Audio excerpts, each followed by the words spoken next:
Higit pa sa alaga kung ituring ng marami sa atin ang mga aso at pusa. Pamilya para sa ibang mga tao,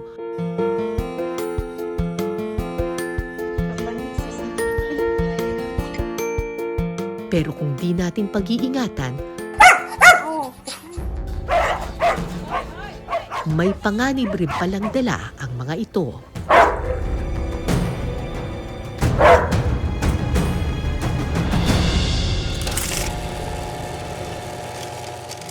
Hoy, bakit?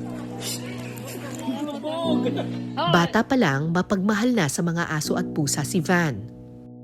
Yun na po talaga nakahiligan niya po na mag-adapt ng aso. Kung pag may maliliit po na tuta, inuuwi niya po yan talaga Sa bahay. basurahan? Opo. Kunin niya yun? Kukunin niya yun. Lalo na yung mga madudumi na, na pusa, aso. Uwi po niya yun, tas aalagaan niya po yan. Siya po mismo gagamot ng mga sugat ng mga nadadampot po niyang mga aso sa kalsada. Noong 2019, nakagat ng aso si Van. Sa Mindoro. Sabi niya, ma'am, nakagat po si Sir Van ng aso, bagong panganak. Tapos, lumipat na ng ibang site yung kapatid ko. Yung aso daw namatay.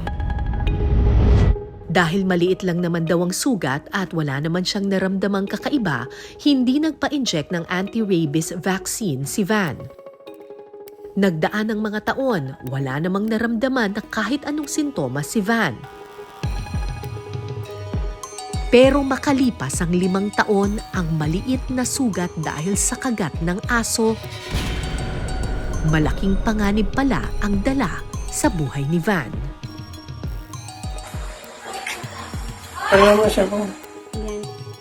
Wala kang kakakitaan na na may sintomas na siya. Though may sakit siya, pero dahil nagtag-ulan nun, inisip namin dahil pagod kami dahil marami kaming activity dito sa barangay.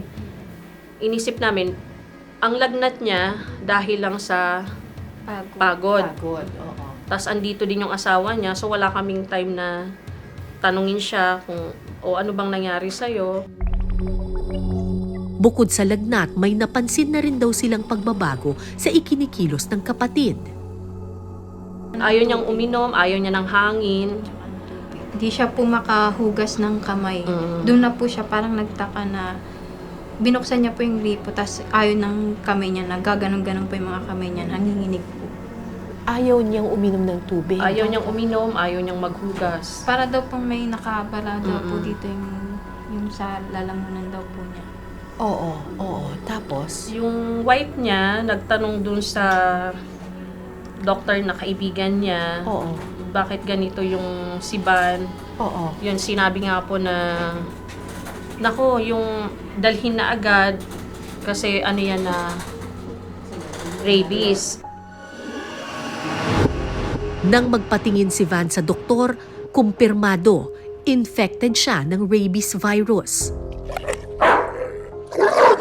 Pero paanong ang kagat ng asong 5 taon nang nakararaan ay magre-resulta pa rin ng rabies infection? Usually, meron tayong tinatawag na incubation period. No? Yun yung time ng exposure hanggang mag-develop ng simptomas ng isang tao. No? Average na incubation period ay 20 days or 1 month hanggang 3 months. No? Pero meron tayong mangilan-ngilan na in small percentage base sa mga pag-aaral o mga research na tumatagal hanggang 19 hanggang 20 years ang incubation period. Kung gaano katagal lumabas ang sintomas kay Van, ganun naman kabilis ang naging epekto nito sa kanya. Ibinahagi sa amin ng pamilya ni Van ang isa sa mga video nang dalhin nila ang kanilang kaanak sa ospital. Habang nagbebiyahe naman kami, ayaw niya ng hangin, tinakpan namin ng kumot yung mga bintana. Kasi yun lang yung niya na ayoko ng hangin.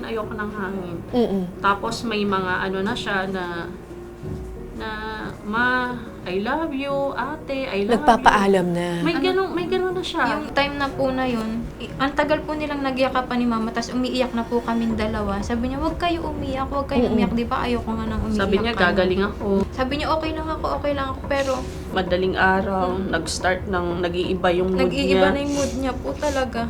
Iba-iba na yung, sumisigaw na siya, ang lakas na po ng sigaw niya na. So, gaano katagal bago siya pumanaw? Pinasok namin siya ng gabi, mga 10 a.m. Wala na siya. Pakiusap nila, huwag ipakita ang mukha ng biktima nung siya'y nahihirapan na.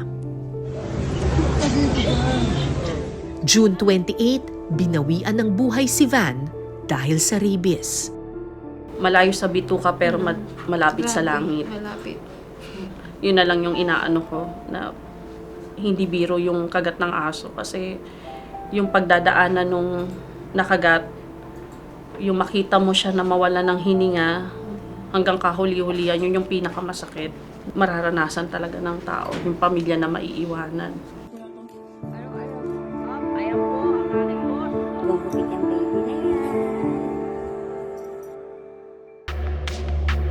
Ang rabies ay isang uri ng virus na maaaring maipasa mula sa kagat at kalmot ng mga hayop na infected nito. Inaatake ng rabies virus ang ating central nervous system. Nakamamatay ito kapag hindi naagapan. May iba't ibang category exposure ang rabies bite o kung paano na-expose sa rabies ang isang tao. Category 1 kung may skin contact o nadilaan ang inyong balat ng isang hayop na may rabies. Kailangang hugasan agad ang parteng nagkaroon ng contact sa hayop. Category 2 kung may gasgas at maliit na sugat mula sa kalmot o kagat ng hayop. At Category 3 kung nagkaroon ng sugat at pagdurugo mula sa kagat ng hayop. Maituturing din na Category 3 agad ang kahit anong kagat o kalmot sa leeg pataas.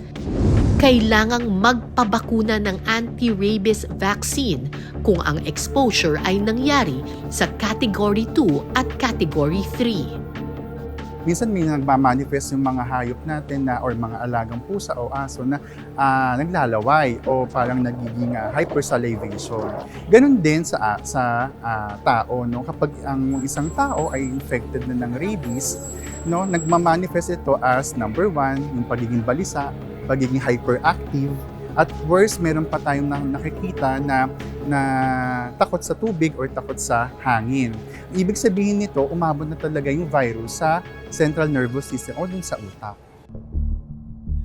Paalala ng mga eksperto, kailangan magpabakuna agad kung makagat o makalmot ng hayop upang hindi na kumalat ang virus sa ating katawan at magdulot ng mas malalang epekto.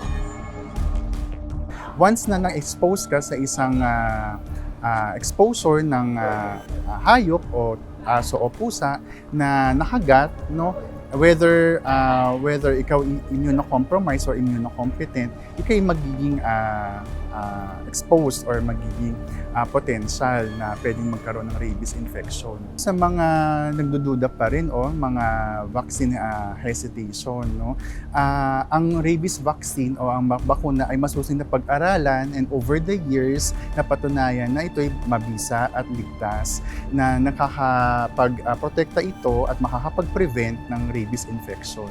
So if ever mayroon po tayong mga exposure o may nakagat or nadilaan ng isang stray dog or stray cat na unknown yung rabies infection nila, agaran magpakonsulta talaga. No, may mga libre tayong mga bakuna laban sa rabies at ito ay 100% na mabisa. Andun lang. Hoy! Diba? Ano? Siguro sa mga mahilig mag-alaga ng aso, mapalabas man o mapaloob ng bahay, huwag niyong kakalimutan magpa-vaccine kahit kalmot pa yan o kahit konti pa yan.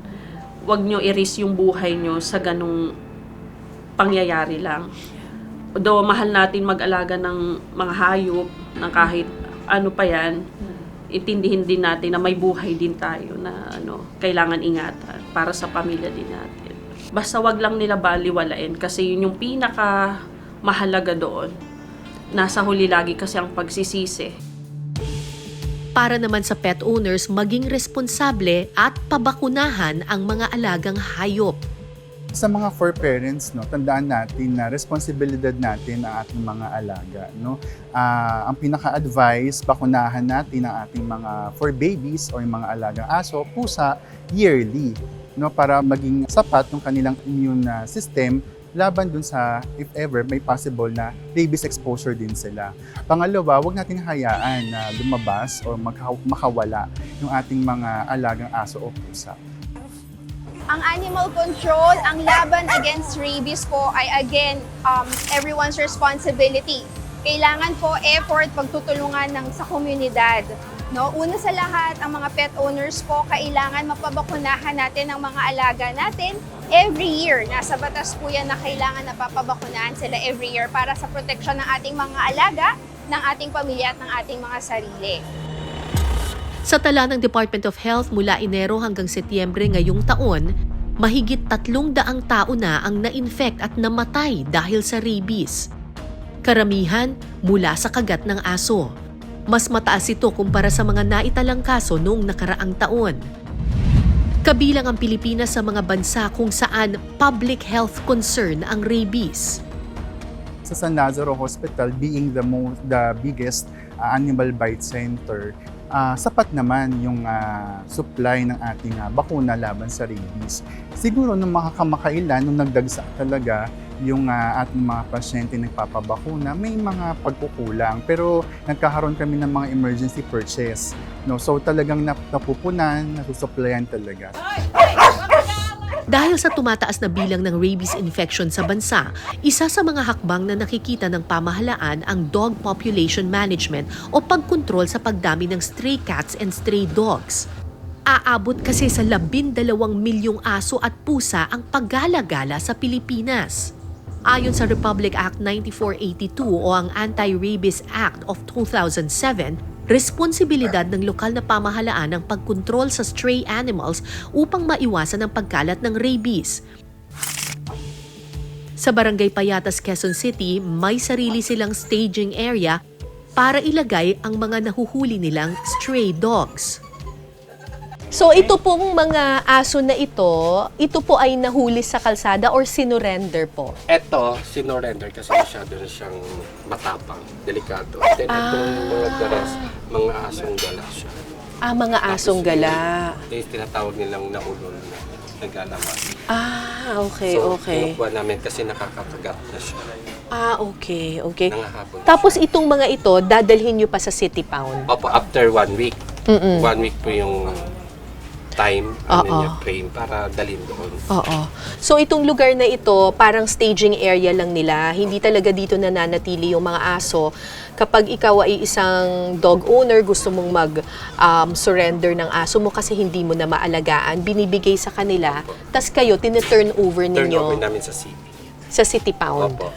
Yung iba naman po, yung mga medyo okay pa siya, inaalagaan namin, pinapakain niya every day. So lahat po itong mga aso na nandito, in-injection na nyo na ng Injection ng anti-rabies? anti-rabies siya. Kasi para That's sa good. protection din ng aming staff. Kaya pagka wag sila makagat, hindi naman sila delikado yung buhay. Okay, that's good. Ayon sa Bureau of Animal Industry, sa buong bansa, halos 20 lokal na pamahalaan lamang ang rehistradong may animal pound. 4 na non-government organization naman ang registered animal shelter sa buong bansa. Maliit ang bilang na ito kung mandato ng batas na magkaroon ng animal pound sa bawat lokal na pamahalaan. If babasahin natin yung batas, wala rin naman kasing sanction pag wala silang city pounds. So kaya hindi ganun kadami. Merong city pounds, medyo madami-dami din yung mga city pounds na hindi pa registered sa amin. Pinakamadalas kasi na problema is yung prioritization ng mga LCEs pagdating sa budget. Lalo na for some LGUs na merong problema on yung ating mga trans-animal boundary diseases, ASF, bird flu. We are also trying to update policies. So at the moment, our target is still aligned with the revised na ASEAN target na zero rabies by 2030. Isang linggo lang karaniwang nagtatagal ang mga aso sa staging area ng Barangay Payatas. Kung walang kukuhang may-ari, dadalhin sila sa Quezon City Pound.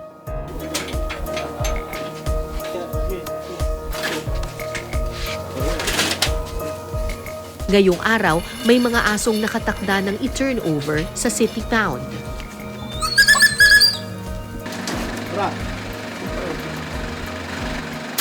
So sir, ano po itong hawak po ninyo dito? Actually, pagkahawak nito, nakaganito siya man. Oo. Para pagka huli ng dogs, Oo. nakaganon, Oo. antayin natin siya magkalma, mag-relax, bago natin siya itali, hawakan, Bakit po kailangan ganito ang gamitin? para hindi siya makakawalag. Hindi po pwedeng Tapos tatalian hindi siya lang. masasaktan din. Kasi pag once yung silo, leeg po yun. Okay, oo. So pag net, kaya yung net, so antayin natin kumalma yung aso. Pag kumalma na siya, pwede na natin siyang dalhin sa cage. Kasi itong mga asong to talagang wild talaga yan sila. Inagot na yung may-ari. Yung kulay puti, ang cute pa naman. Pero ba't sinurrender? Dahil nga po dahil nangangagat nga sa Kinagat niya na yung may-ari. Kinagat na niya yung amo niya, yung may-ari. So maaaring medyo maamo silang tingnan ngayon. Pero itong mga asong ito sinurrender na ng kanilang mga owners kasi nangangagat na talaga. Ito surrender din. Ang ganda pa naman, oh. Itong asong ito, hindi naman siya talaga stray dog. Pero ang kwento nung may-ari ay nangagat na daw kasi ito. Hindi na nila maalagaan. Mukhang maamo naman, oh. Okay.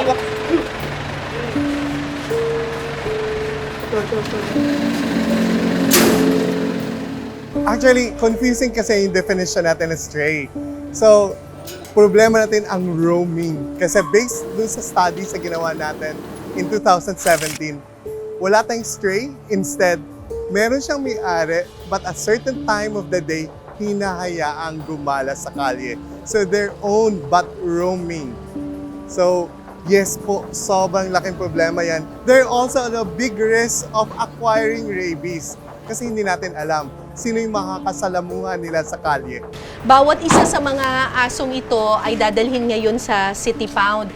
Bawat isa sa mga asong ito ay na-injeksyonan na nila ng anti-rabies. So, ang gagawin nila ngayon sa City Pound, dun sila ilalagak. And hopefully, kapag merong gustong mag-ampon ng aso, ang cute pa naman nito, oh.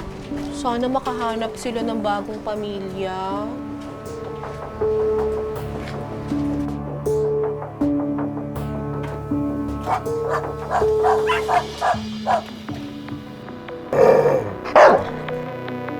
Matagal nang paalala sa ating lahat na ang rabies kapag hindi naagapan, tiyak na kamamatay. Kaya importanteng maging responsable sa pag-aalaga ng mga hayop. At huwag ipagsawalang bahala ang anumang kalmot o kagat mula sa aso, alaga man o hindi. Ako po si Cara David, ito ang Cara Docs, ang kwento sa bawat numero.